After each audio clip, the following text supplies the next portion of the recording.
پھر ان کا تیسرا اعتراض تھا کہ حضرت علی نے اپنے نام سے پہلے امیر المومنین کا لقب مٹا دیا۔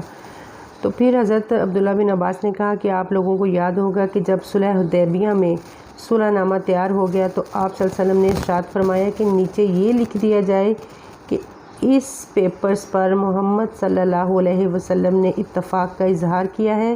مشرکین نے کہا اگر ہم آپ کو اللہ کا رسول تسلیم کرتے تو آج بیت اللہ میں داخلے سے نہ روکتے، یہی تو آپ سے ہمارا بنیادی اختلاف ہے، آپ اپنا نام محمد بن عبداللہ لکھیں۔ آپ نے مشرکین کا مطالبہ مانتے ہوئے یہ ارشاد فرمایا اللہ کی قسم میں اللہ کا رسول ہوں، تمہارے ماننے یا نہ ماننے سے مجھے کوئی فرق نہیں پڑتا، اور اپنے ہاتھ سے نام مٹا دیا۔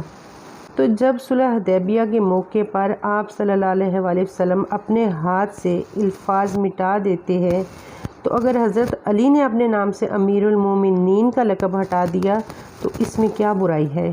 تو یہ بھی ان کا اعتراض ختم ہو گیا۔